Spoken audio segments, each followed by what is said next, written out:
Al-Ihsan Permata Depok dalam acara pengajian bulanan Ibu-Ibu Majelis Taklim Permata Depok yang pada kesempatan hari ini diselenggarakan oleh Majelis Taklim Ummahat Nilam 3 dengan tema mempersiapkan anak akhir balik. Selamat datang ibu-ibu sekalian. Ahlan wa sahlan bi hudurikum. Terima kasih sudah melangkahkan kakinya ke masjid ini. Insya Allah dengan niat kita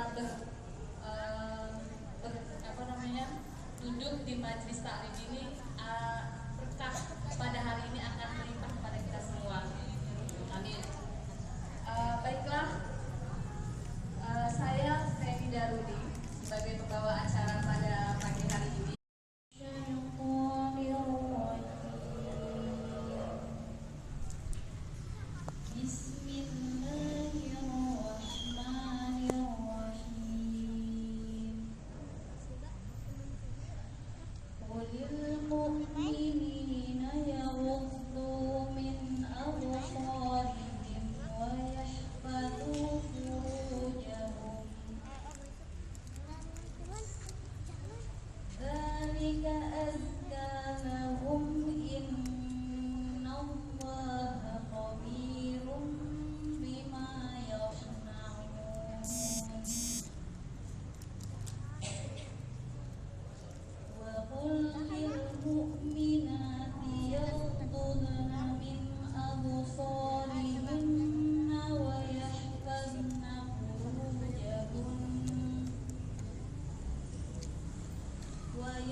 wa ma kunna linahtadiya laula an hadanallah. Asyhadu an la ilaha illallah wahdahu la syarikalah wa asyhadu anna Muhammadan abduhu wa rasuluhu la nabiyya ba'da.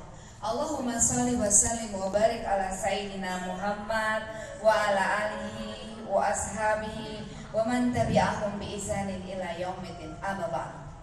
Yang saya hormati segenap panitia, kemudian para hadirat, para ustazah, hajah, ummahat fillah rahimakumullah. Alhamdulillah, summa alhamdulillah, summa alhamdulillah, ba'da dzalik alhamdulillah, ala kulli halin alhamdulillah.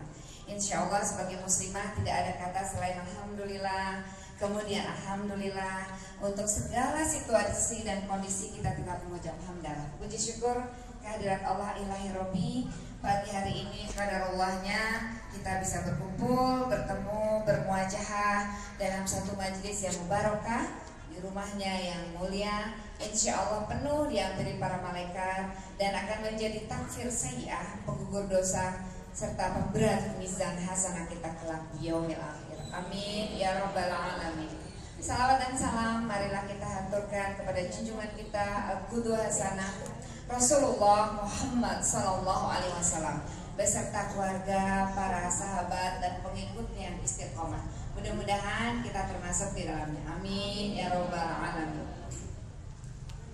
Ini colorful banget nih ya ibu-ibunya, colorful. Ada yang pakai seragam, ada yang tidak, tapi semuanya ceria dan cantik-cantik. Colorful ya. Benar-benar Indonesia ini colorful, ibu-ibunya juga colorful. Kalau lagi pergi haji juga yang paling colorful saingan orang Indonesia sama orang Afrika ya. Afrika juga colorful, lebih berani ngejrengnya lagi orang-orang Afrika ya. Alhamdulillah. Mudah-mudahan dalam beberapa waktu ke depan kita bisa berkonsentrasi sejenak.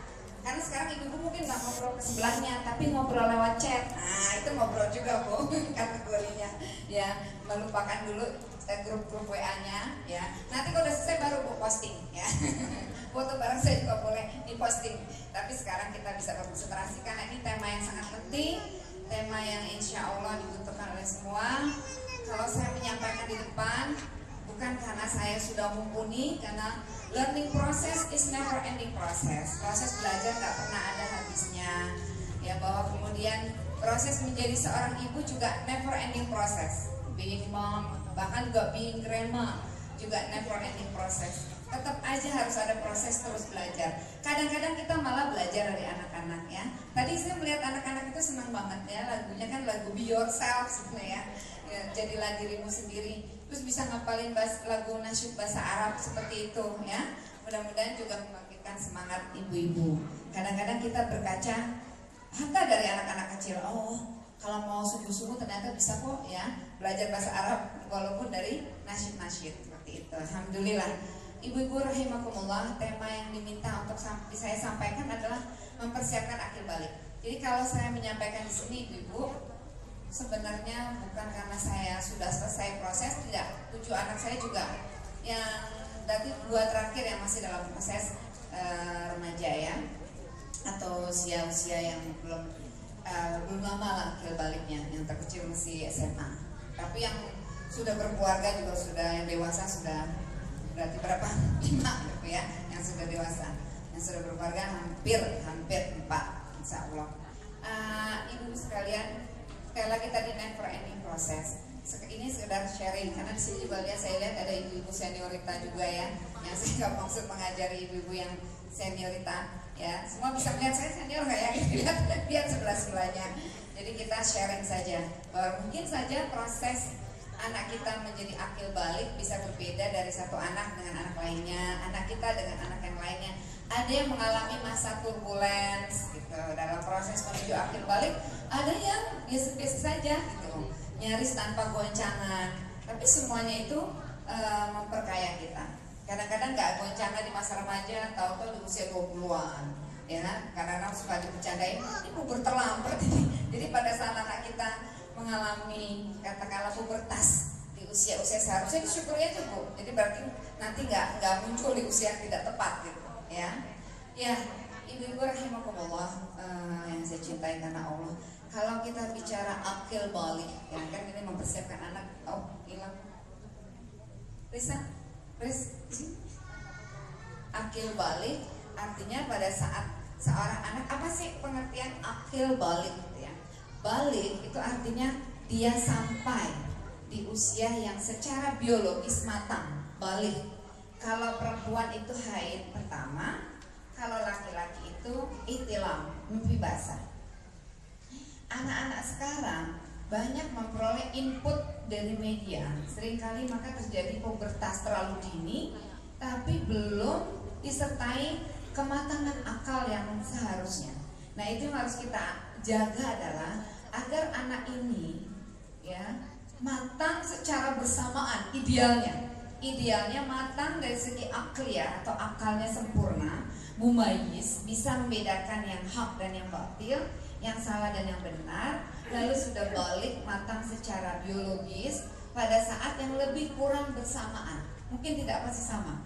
Ini contoh, ada nggak mungkin orang yang balik saja tapi tidak akil? Ya, dalam case tertentu yang bisa dipahami adalah ketika seorang anak karena lahir with special needs, anak-anak yang mental retarded, anak-anak yang Down syndrome, anak-anak yang mengalami cerebral palsy, anak-anak yang mungkin autis dan seterusnya, boleh jadi pada saat mereka 13 tahun, 14 tahun sudah balik matang secara biologis, artinya mulai mengalami ihtilam atau wet dreams atau mimpi basah bagi anak laki dan menstruasi bagi anak perempuan, tapi mereka tidak akil.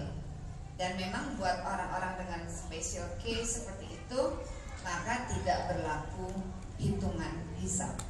Ya, artinya dia tidak mulai segera dicatat kemudian perbuatan-perbuatannya itu special case ya, bahwa memang mereka tidak akil, karena seseorang itu akan dihitung amalnya dengan syarat dia diantaranya adalah dewasa, dan dewasa itu adalah akil balik ya. Kemudian muslim disebutkan berakal gitu kan syaratnya ya, dan seterusnya. Nah, kemudian ibu-ibu sekalian rahimakumullah, gimana kalau kasusnya seperti ini? Sebenarnya seperti apa sih yang benar-benar disebut berakal gitu ya, atau akil? Nah, itu memang bisa berbeda-beda tingkat kecepatan kematangan intelektualitas seseorang atau akal. Tapi gak bisa juga seseorang itu dengan dalih dia katakanlah inosen atau naif atau apa mengatakan seperti ini. Ada seorang datang ke dokter, periksa, dan ternyata oke, dia positif juga. Dan kamu usianya berapa sayang? Usianya berapa sayang? 12. Nanti kalau pas lagi ibu lagi ngomong tutup kuping ya, ya. Susah karena dia mendengar minimal sekali ya. Oke, kalau yang masih kecil sekalian nggak ngerti nggak apa-apa. Jadi kalau nanti ibu bilang tutup kuping, ibu lagi mau ngasih contoh yang nggak apa-apa. Tutup kuping. Nah, jadi dia datang ke dokter oksigen bilang sudah diperiksa hamil positif. Tapi dia mengatakan, loh, saya mau kayak pada sini ya. Saya kan baru melakukannya 1 kali. Nah, oke, buka kuping. Gak bisa, dia itu bisa dikatakan, oh dia berakal. Ini artinya sebagai sebuah excuse, ya, sebuah excuse yang gak logis. Jadi seolah-olah hitungannya 1 kali kan 2 kali, 3 kali untuk membuat dia having baby, gitu ya. Karena ada kejadian juga di Semarang waktu saya ceramah bareng Profesor Adrian, seorang androlog dari Undip. Dia mengatakan pasiennya dia itu 9 tahun, baby having baby, baby having baby. Nah, itu juga ternyata bukan karena paksaan, ya. Jadi sulit untuk kita mengatakan ini adalah anak-anak karena kenaifannya, innocence, belum jadi victim, gitu. Nah, ini kita harus lihat di mana faktor akilnya itu. Jadi memang percepatan informasi saat ini, dunia ini sekarang sudah menjadi benar-benar era teknologi informasi yang sangat berkembang dahsyat. 20% sisanya di 5 tahun kedua. Setelah 10 tahun selesai kebuatan. Setelah 10 tahun dan terjadi hanya penambahan tinggi, penambahan katakanlah ke samping atau ke atas, ya bertumbuh dan seterusnya. Tapi kaitan dengan otak, sains 10 tahun pertama gitu. Nah, kemudian kembali tadi, pada saat anak belum mampu untuk mencerna, dia dipaksa melihat katakanlah hal-hal yang belum waktunya dia lihat, belum dia mumayyiz ya. Kalau mumayyiz mungkin nanti kayak gini nih, ada seorang ibu yang datang ke saya, anaknya masih TK. Ibu, anak saya TK, laki-laki ya. Si kakak dengerin sama banget, ini banyak bahasannya. Kakak, saya bingung jadinya. Ibu-ibu kalau undang jelas ya, ada ibu-ibu dan anak-anak. Jadinya temanya dengan tema ini, bergembira bersama anak. Jujur gitu Bu. Pasti kakak tutup dulu kupingnya. Ya, terpaksa deh karena kamu gak mau keluar ninggalin tempat, jadi ibu terpaksa ini. Terus dia ada salah lagi. Jadi pada saat dia mandi bareng dengan anak lakinya juga mengatain, wow, mama seksi. Nah, itu kenapa? Kita apa buka? Nah, terjadi bahwa dia itu sudah terjadi percepatan pubertas. Harusnya umur 5 tahun belum mumayyiz, belum bisa membedakan harusnya ya hal-hal yang genital yang sifatnya kita menarik perhatiannya dia, belum harusnya 5 tahun. Kapan dong dia mulai, oh ya ini laki, oh ya dia punya ini, punya penis, oh ini punya vagina dan seterusnya. Secara ilmiah harusnya menurut bahasan fikih itu 7 tahun. 7 tahun sampai dia mulai membedakan seperti itu. Anak juga ke warung diharapkan 7 tahun memang udah bisa ke warung. Makanya kalau kita lihat umur Umar Ali bin Abi Thalib mengatakan 0 sampai 7 tahun anak itu adalah fase bermain, learning by playing. La'ibuhum, ajak mereka bermain. 7 sampai 14 adibuhum, ajarin mereka mulai norma, disiplin. Muru auladakum bisolah wahum sab'a sinin. Suruhlah anakmu mendirikan salat sejak mereka berumur 7 tahun gitu ya. 7 sampai 14. 14 sampai 21 rafiqhum, jadikan mereka teman. Kita mendekati anak 14 tahun ini harus dengan pendekatan teman. Kakak ini yang umur 12 dia masuk fase murahaqah, fase pramukallaf. Jadi mumayyiz, murahaqah, mukallaf. Itu tahapan-tahapan menurut fikih ya Bu ya, menurut fikih. Jadi mumayyiz itu 7 tahun. Nah, murahaqah 10 sampai 12 tahun. Itu fase pramukallaf gitu. Nah, baru 14, 12, 14 ke sini, 13, 14 ke sini itu fase yang diharapkan dia sudah mukallaf. Mukallaf itu apa Ibu-ibu? Fase di mana dia akil balik, maka dia taklif, terbebani kewajiban syariat. Itu namanya mukallaf gitu. Ya. Kalau istilah di psikologi ya disebut teenagers, remaja. Ini istilah yang baru ada, sebenarnya psikologi sendiri baru ada sekitar mungkin baru ada sekitar 100 tahun atau 150 tahun. Ya, sementara ajaran Islam sudah ada 15 abad yang lampau. Jadi sebenarnya dalam Islam, kalaupun itu mau dipaksain teenagers, itu di 10 sampai 12 saja. Karena apa? Fasenya dia belum balik, tapi dia sudah mulai beranjak dari masa childhood, masa anak-anak. Nah, kalau sekarang remaja, kadang-kadang anak 15 tahun, 17 tahun, 18 tahun masih di mata kalian, lihat tangan kalian. Ada tidak kuenya? Sekarang tutup lagi mata kalian. Ulurkan tangan kalian, Bu Guru minta kue. Bu Gurunya langsung kasih kue. Sama anak dikasih kuenya. Sekarang mereka pegangkan kuenya, buka mata kalian. Ada tidak kuenya? Ada. Kenapa? Bu Guru dengar kami. Bu Guru lihat kami. Bu Guru bisa mengabulkan permintaan kami. Lalu kenapa tadi kalian minta kepada Tuhan nggak dapat kuenya? Tuhan, kami tidak lihat Tuhan. Jadi Tuhan tidak lihat kami, Tuhan tidak mendengar kami, berarti Tuhan tidak ada. Seperti itu kesimpulannya anak-anak itu. Nah, sekarang anak-anak kita, apakah kita menanamkan keimanan kepada mereka sejak kecil, ya sejak dini. Jadi dialognya ibu-ibu sama anak-anak itu jangan selalu melulu, udah makan belum, udah ngerjain PR belum. Tapi itu maklum Ustazah dalil terus keluar. Oh, ini introspeksi buat saya. Jadi artinya anak sekarang itu nggak mau juga yang selalu diinin dalil. Jadi artinya kemudian menyampaikan kita langsung dengan cara-cara evident ya, buktinya ilmiah seperti ini dan seterusnya, hal-hal fakta-fakta tadi. Kita nggak bisa ngomong ini tentang ateisme. Coba bahas gimana caranya Dr. Zakir Naik membahas tentang ateisme gitu ya. Nah, kemudian contoh nih ibu sekalian, dakwah mereka ya, saya mau liatin di Jogja, bukan Jogja, maksud saya di Jogja.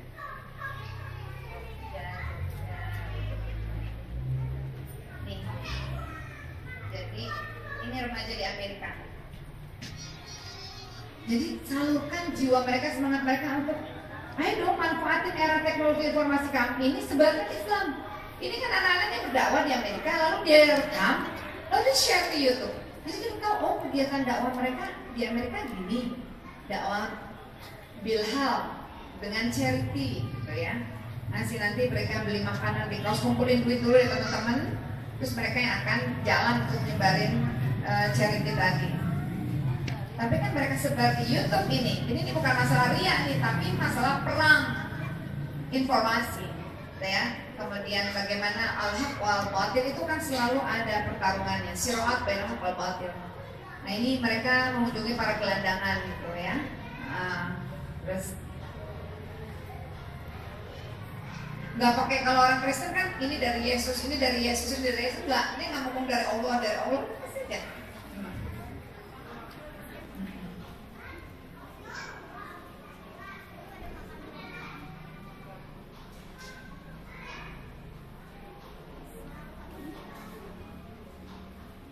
Ibu tadi yang saya sampaikan secara lisan, saya udah punya slide-slide yang saya kasih ya, ibu tinggal baca lagi.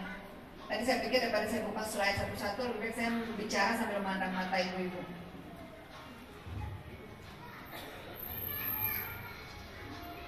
Kayaknya gagah ibu, tapi pengangguran juga.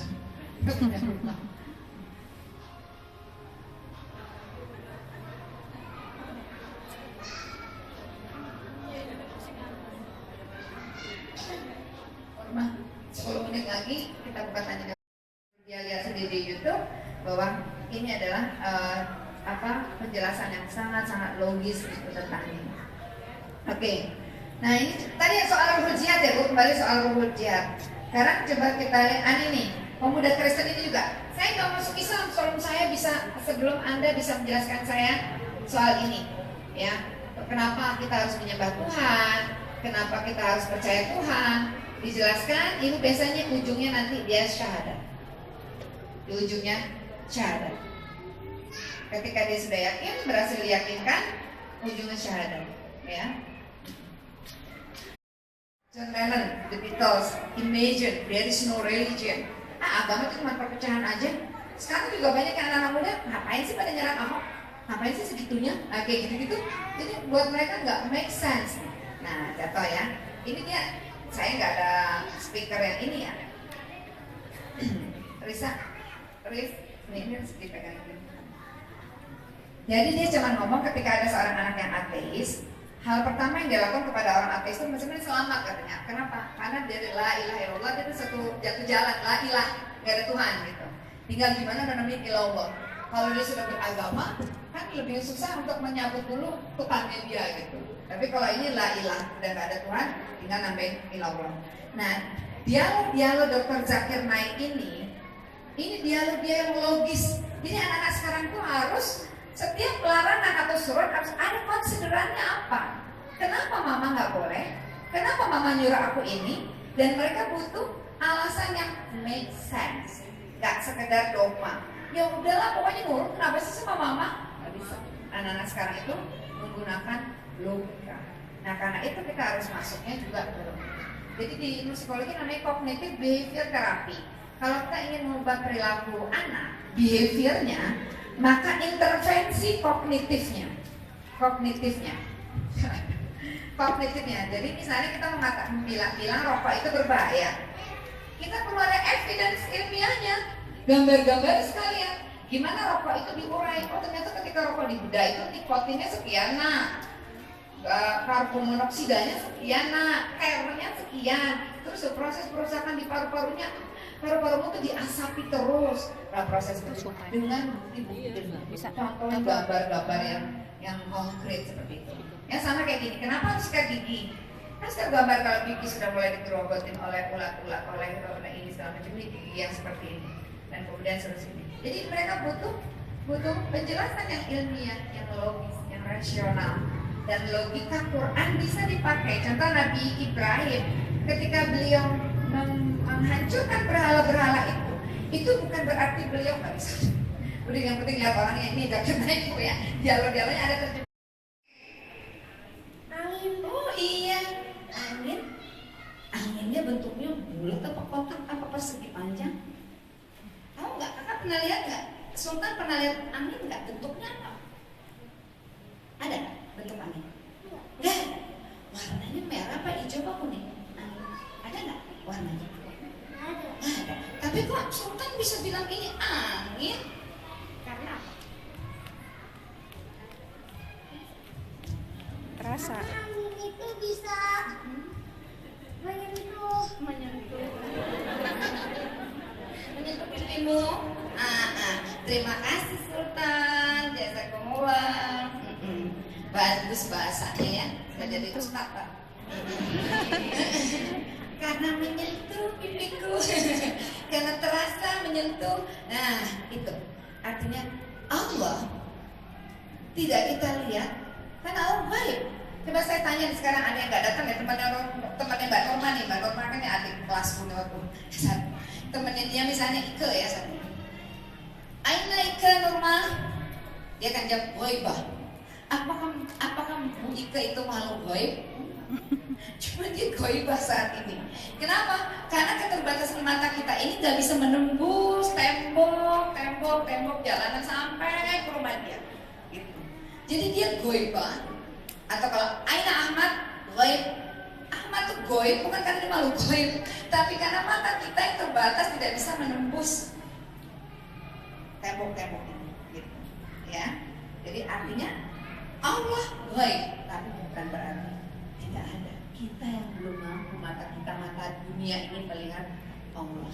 Kemudian Allah tidak kita lihat fisiknya, tapi terasa lewat ciptaannya, terasa lewat karunia-Nya, terasa lewat kasih sayangnya. Paling ada dialog seperti itu. Bebek yang menciptakan siapa? Siapa bisa bikin bebek? Ya, seperti itu misalnya. Mama beli adik dong, aku pengen punya adik. Mama nggak hamil sih, nggak duduk sih gitu ya. Mama beli. Oh, Allah yang menciptakan, nggak ada yang jual. Nah, seperti itu. Itu dialog yang masuk pada peran Allah sang pencipta.